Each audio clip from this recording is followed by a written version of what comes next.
Good afternoon. It is Tuesday, November 14th, 2023. What do we value? What is important to us? What will we change our schedule for? It's often interesting to watch in parents and children's interaction what the parents will change their schedule for in terms of their children. And the children learn exactly where they stand in their parents' schedule of priorities by how willing their parents are to change their schedule to meet their children's needs. Here we have a situation where Jesus is speaking to the crowd, and he's asking them to change their schedules and change their priorities for his behalf. In Mark chapter 8, verses 34 to 38, and I'm reading from the New Living Translation, second edition, he says, "Then calling the crowd to join his disciples, he said, 'If any of you wants to be my follower, you must turn from your selfish ways, take up your cross, and follow me.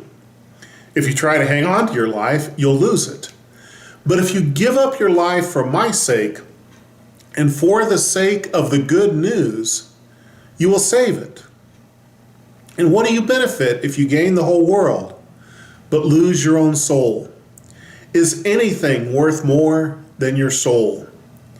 If anyone is ashamed of me and my message in these adulterous and sinful days, the Son of Man will be ashamed of that person when he returns in the glory of his Father with the holy angels.'" He looked at the crowd and he called them to join his disciples.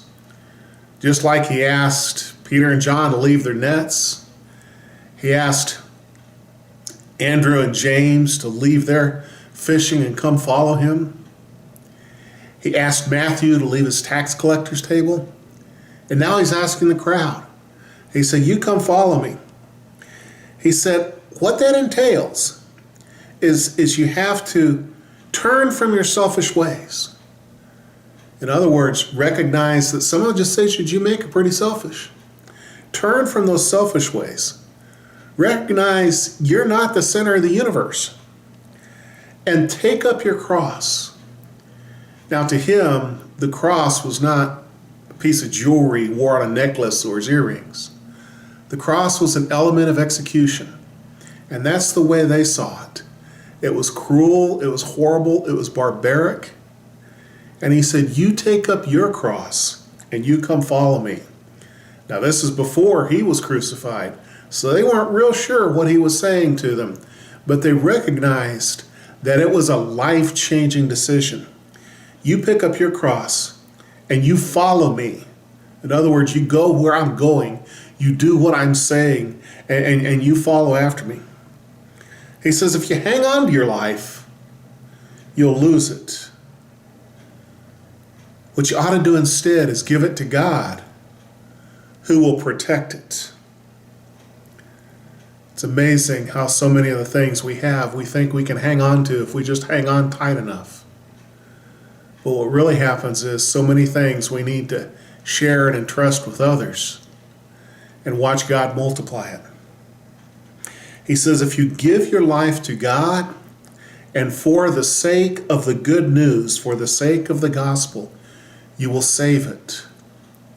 If you hold on to your life selfishly like it's just yours and only yours and nobody else can tell you what to do with it, you'll watch it just fade away and you'll grow old and empty and alone.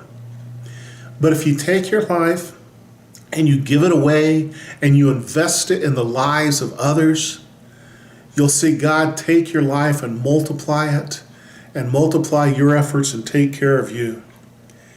Give your life to God in the sake of the gospel and you will save it. Then he asks a question that's kind of a rhetorical question.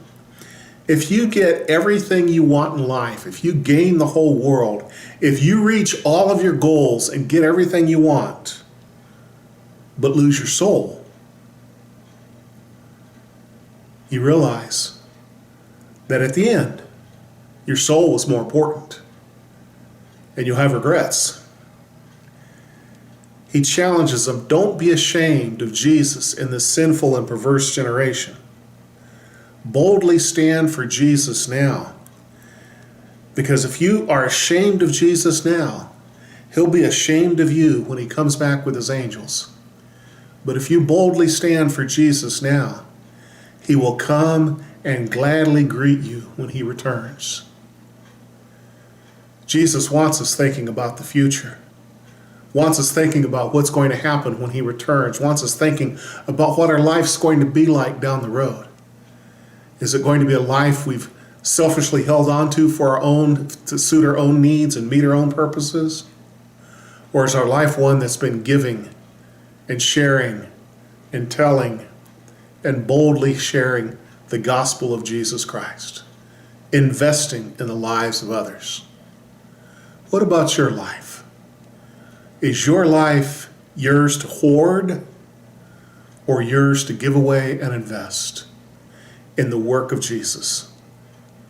You decide. God bless you.